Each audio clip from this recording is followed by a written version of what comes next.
So if you're not familiar, we have reacted to a few things that are in the Warhammer universe. And they're super cool. A couple. They're super long. And Grum They're was very like, cool.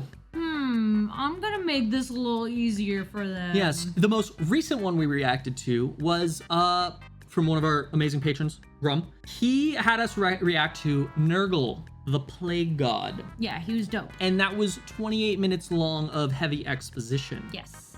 That's actually up on our Clips channel. Check it out, or you might be watching it on the Clips channel. But today he decided to bless us.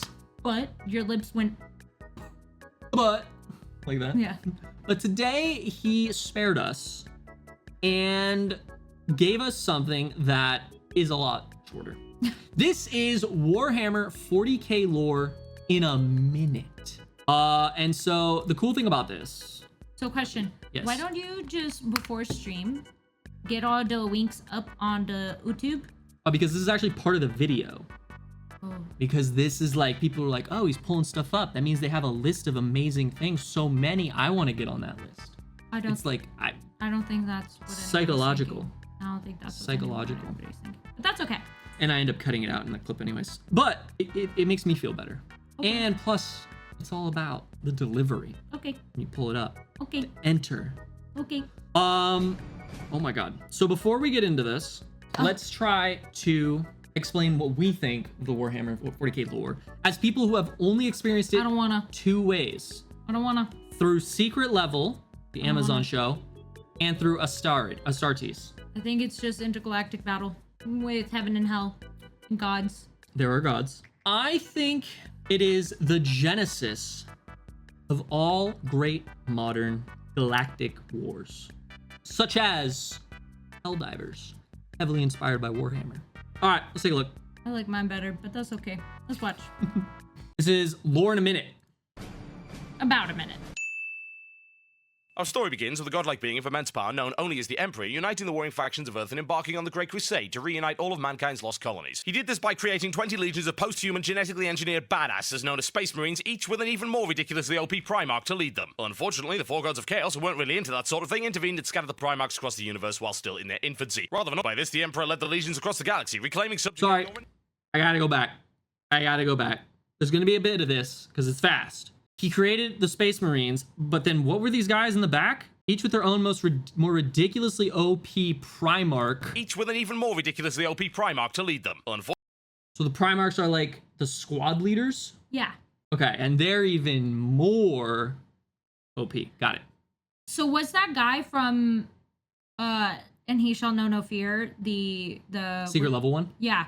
Was he a Primarch? They were definitely Space Marines. I don't know if they were Primarchs. No. Was the one Thaddeus or whatever, was he a Primarch?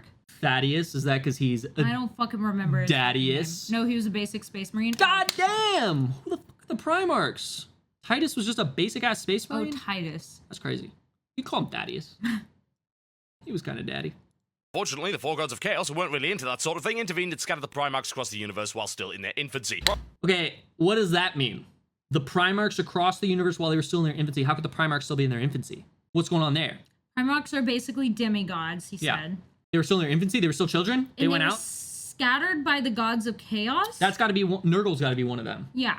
Nurgle and his brother Durgle, obviously. And then their sister Gurgle. All right. Rather than by this, the Emperor led the legions across the galaxy. Am I watching this in 1.5? Because I actually want to, like, keep this on normal. No, it's... Rather than worry about this, the Empire led the legions across the galaxy. Okay, so the Emperor. Is the Emperor stronger than the Primarchs? Yeah. Good question. Legions across the galaxy, reclaiming, subjugating, or annihilating every world they could find, gradually picking up the lost Primarchs along the way. Eventually, the Emperor decided there were more important things to do and retired from his career of galaxy plundering to go and mug about with ancient science back on Earth, leaving his favourite Primarch Horus in command of the Crusade. All was going well until the Chaos-tainted chaplain Erebus engineered a plot in which Horus would also fall to chaos. Already suffering from some pretty serious daddy issues, Horus got half the Space Marine legions suicide and set about waging civil war against the Emperor. Huh? Sorry, this is very fast. Already suffering. You can change it to 0.5. Yeah, you want to go slower? Yeah, I would really like to go slower. This is...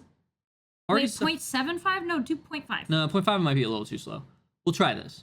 Already suffering from some pretty serious daddy issues. Horus gathered half the space. From some pretty serious daddy issues, Horus got half the Space Marine legions. Yeah, it's too pretty glitchy. miserable, yeah. See, 0.5 would be horrible. Yeah. Waging civil war against the Emperor. Okay, civil war. suicide and set about waging civil war against Oh, to his side. I thought he Yeah. was saying. Yeah. legions suicide and set about waging civil war against the Emperor. This conflict would be known as the Horus Heresy and culminated in a massive invasion of Earth. The Emperor, knowing his forces were outnumbered and on the verge of losing the battle, teleported to Horus's flagship to engage him in mortal combat. But being a sentimental old sod, could not bring himself to kill his favorite son. Horus, having no such qualms, beat the snot out of him. Finally, seeing sense, the Emperor killed him with mind bullets and the Loyalists were victorious. Near death, the Emperor has placed a huge machine known as the Golden Throne, which maintained its psychic essence at the bargain price of the souls of 1,000 unlucky souls every single day. The Imperium fell into a state of technological regression and brutal dictatorship, and for 10,000 years has been under siege from all sides by every single nasty the universe can throw at it. Basically, life sucks. There's only war, and you probably Was What? it in there? basically life. We're probably going to get eaten by the Tyranids. There's only war, and you're going to get eaten by the Tyranids for 10,000 years. Brutal dictatorship, and for 10,000 years been under siege by all sides. Okay. There's a throne? Yeah, the Golden Throne, and it sacrifices 1,000 souls every day. Maintains his psychic essence at the bargain price of the souls of 1,000 unlucky That's sods every single day. insane. Then they went into technological regression. Okay, so he 1v1'd him for everything. He basically said, hey, 1v1, Rust, interventions only, but he didn't want to kill his favorite son. Yep. But he finally did. Killed him with mind bullets. Since the Emperor killed him with mind bullets and the Loyalists were victorious. Near death, the Emperor's Damn, that's fucking crazy. Yeah. Okay. Mind bullets. And that's only the lore on Earth and humans.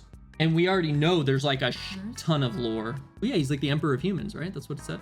yeah. Godlike being, godlike being of immense story power. begins with the godlike being of immense power known only as Uniting the warring factions of Earth. Okay. And embarking on the Great Crusade to reunite what? the Emperor, uniting the warring factions of Earth and embarking on the Great Crusade to reunite All of mankind's lost colonies? Oh, maybe the colonies like left Earth in the past. Okay. Yeah. Okay, I'm picking it up. But I think this is, again, only a human side of things. This is the Warhammer lore human side of things. So we is there need another lore? we need Warhammer 40k lore Nurgle in a minute. And then we need, because you when we watched it that one time, you were like, I'd totally be into the demonic shit. Yeah, I would. So like, we need the demonic shit lore Yeah. in 1 minute Yeah. that we then extend into They're 8 the minutes. heresy, right? That was briefly mentioned in this. Yeah, well, no. They said that the guy who came back for the Civil War was known as the heretics. Oh, okay. Would be known as the Horus Heresy. Oh, okay. This conflict would be known as the Horus Heresy. Yeah, because it was Horus, Oh, so they're not demonics. his favorite son, who came back to overthrow him. Okay. They're not demonic. They're not I want to demonic. yap about this to y'all for hours. That's fair. There's a lot. There's So much. thank you, Grum, for sharing that. Yeah. I look forward to your next submission, which is more 40k lore. I like these ones. These are consumable. Yes. These are consumable. Nurgle was fantastic. You know, I've got much appreciation for Nurgle and the way that he wants things to be reborn in eternal turmoil. Yeah. And that's fine. Yeah. But this was very consumable. Hey, Appreciate one that. last question for you. The Horus Heresy is demonic? Oh, cool.